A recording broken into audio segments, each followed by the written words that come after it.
If others, but not Jews, have a name for it, it is an object in their sociocultural world, not that of Jews. And so Judaism, I want to suggest, existed for Christians, but not for Jews until the 19th century. The lack of existence of the word for Jews is a more or less established fact. If there was no word for it in the ancient Jewish conceptual world, without the assumptions of a realist onto epistemology, there can have been no object, for the only objects that exist are names. Right? That's the nominalist position. On the other hand, as we shall see below, Judaism comes to be named by Christians as such very early on to serve Christian discursive needs. And just to anticipate the argument, so you see where I'm going, I'm going to suggest that Christian writers, thinkers, invented Judaism in order to invent the category of religion, and that there was a need, which I'll try to explain, for Christianity to have the category religion. But in order to claim to be a religion, there has to be, there's no category without two members, right? So there has to be somebody else, some other religion. So they actually invented two, one that they called Judaism, one that they called paganism.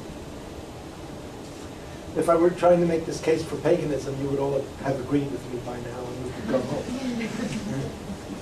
Because everybody agrees that there's no such thing as paganism except in the minds of Christians. It's a little bit more surprising to claim that about Judaism. Quite paradoxically, Judaism thus exists for Christians but not for Jews. This point can be documented from the 3rd century on, as we shall observe in the research of Mason. He's from Toronto, right? There remains, to be sure, another possible, perhaps even plausible, maybe even unavoidable use for the term Judaism, namely to name an object in our conceptual world that helps us make sense of an ancient world that is not ours and does not know of this object. There just seem to be times when scholars, including me, although I'm really trying to cure myself of this, need to abstract from the practices of the ethnic group, Jews, certain particular practices and group them as religious. In order to make assertions about what was or was not the case, what was or was not possible within that abstraction, or to compare them to this or that set of practices by others. In this sense, Judaism is a product of the scholar's study, and at the very least must be defined by each scholar who is using the term. Else he or she is likely to simply fall into whatever the 19th century defined as Judaism and assume it as a real category, which is certainly an anachronism for Jews of the 1st, 2nd, 3rd, or 14th century. Reiterating my point above, I would insist that a category cannot exist in a culture unless it is named as such, since categories have no existence other than as a human practice of category making. To designate that object and make it clear that it is only a product of my study in my work, I will always enclose the word Judaism in quotation marks until I can find a better neologism. One that does not imply in any possible way a real object, neither historical nor certainly not ontological, before the term comes to be used by Jews as a name for their own religion. A book that was just published a few weeks ago articulates the modern development.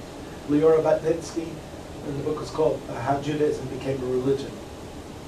I'm very glad she published that because it saves me the trouble of doing that work. On the other hand, I'm really sort of dissed that she used that title because I was planning to call my book How the Jews Got Religion, and now I can't. So I'm going to have to have some really boring title like The Roman Invention of Religion. Taking my nominalism seriously, I insist that there's no category Judaism in the world at all, but that it is a name we conveniently give to an aggregate of objects that we sometimes find analytically convenient to group together. One frequently encounters at this point an alleged counterexample, namely the ancient economy. Right about this point in this lecture, always a hand would go up and say, what about economy? Even though it is suggested that ancient folks did not have a word that is equivalent in extension to our word economy, we nevertheless study economies in antiquity. This alleged counterexample, however, only strengthens my claim, insofar as it is clear even now that an economy is a purely discursive object, and thus also the product of economics as a discourse, a product of the scholar's study, just as much as I am claiming for religion. Ancient economies are thus the product of economic histories. This does not devalue such discourses, but they must be recognized for what they are, analytical tools and not entities in the world. This has perhaps more consequences for the study of religion than of economics. In my usage, moreover, when I choose to use it, the scholarly term Judaism will designate all the expressions of that which we now name religion. Dealings with God, secularization of objects and people, beliefs and practices taken to be enjoined by sacralized people in the name of gods that are attested for the ethnic group called Jews in antiquity and the Middle Ages. Until and only when and where there is another name for people of the Jews who believe in Jesus, namely Christians, such people are also designed Jews in my work. And to the extent that there is a Judaism as an analytical category, not as a real historical category, their religion is Judaism. Which only means that insofar as it makes sense at all to speak of Jews having a religion, there is no reason for Jewish followers of Jesus to be left out of it. And that's the argument of the book that's going to be coming out in March or so. Again, the caveat. Judaism, before it is named at all, is only a product of the modern scholar's study. After it is named as such by Christian writers, it is an element within a Christian system of culture and language, not within that of the Jews at all. Only when Jews start naming their own religion as Judaism could one say that a religion called Judaism exists for the Jews. So part 2. Who invented Judaism? Tertullian. In his recent article, Steve Mason has decisively demonstrated that which other scholars, including the writer of these lines, have been brooding about in the last few years, namely that there is no native term that means Judaism. And moreover, that the term Judaioi is nearly never used by people to refer to themselves as Jews, if ever. Right? When Jews say Judaioi, they mean Judeans. When they want to say all of us, they say children of Israel. Right? So Jews do not use the term Jew to refer to us in antiquity. That's Israelites. So just for an example, I think that when Mark is talking about hand washing and he says, for the Pharisees and all of the Judaioi don't eat unless they wash their hands, he means the Judeans, and he's speaking from a Galilean perspective. In a fascinating demonstration, Mason shows that the term Judaismus, that is Greek and Latin, only comes to mean Judaism in the sense of the religion of the Jews in the mid-3rd century, with the Latin actually preceding the Greek. When the practices and beliefs of the Jews are separated polemically by Tertullian from their landedness, their history, all that had made it compelling to Judaizers, and Judaismus means now, quote, an ossified system flash frozen with the arrival of Jesus. This is not, of course, a historically accurate representation of the state of the Jewish people at the time. After all, a certain heyday of Palestinian Jewish life. This is when the Mishnah was being produced. Mason's explanation for Tertullian's new usage is equally convincing. Quote, by about 200 CE, the church was making headway as a popular movement, or a constellation of loosely related movements.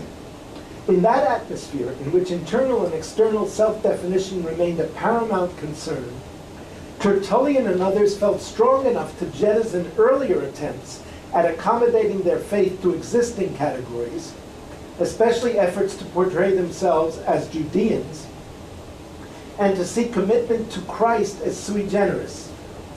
Rather than admitting the definitive status of the established forms and responding defensively as they had before. There are races, this is the new race. There are ethnoi, this is the new ethnos. They began to project the hybrid form of Christianismus on the other groups to facilitate polemical contrast, syncresis.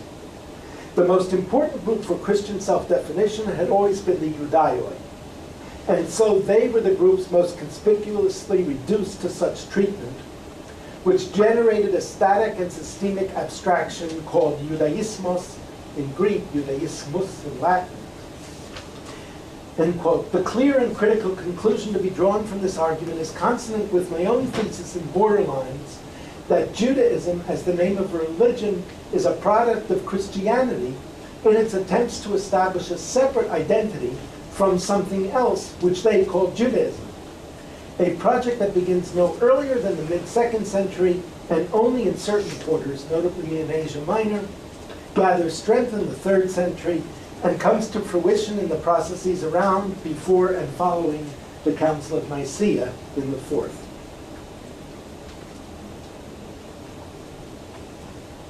Thus, bearing out in much greater detail some of the philological points that I had made with reference to the semantics of Judaismus in context with Hellenismus and Buddhismus, Mason entirely supports the conclusion drawn there that there is no religion or even way of life called Judaismus in antiquity.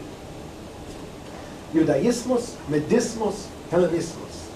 Medismus is acting like a Persian, Hellenismus is acting like a Greek, Judaismus is acting like a Jew. If a Greek is disloyal to Greek culture, he is doing, and sides with the Persians, he's doing a Medismus.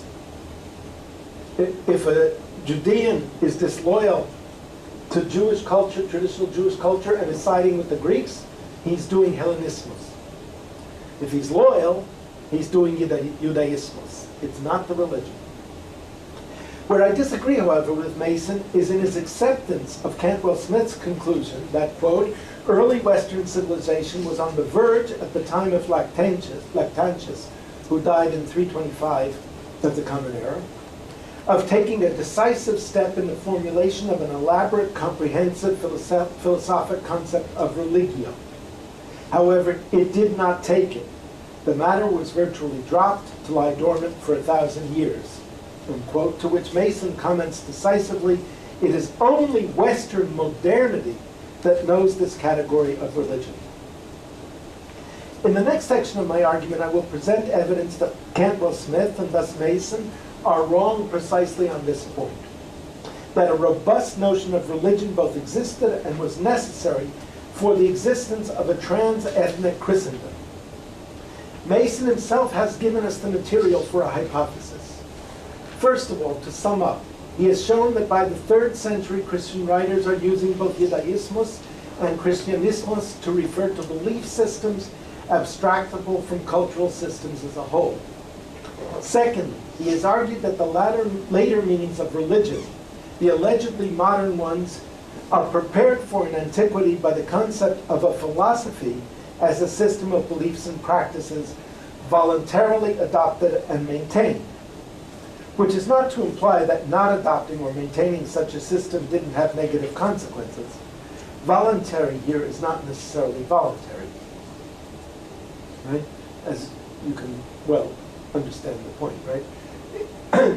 No one is forced by law on pain of punishment to go to church, but there are many communities in which that voluntary attendance at church, just to take an example, is anything but really voluntary. You can't just say, oh, no, I'm not going to go anymore, right? And likewise with keeping kosher or whatever in Jewish communities.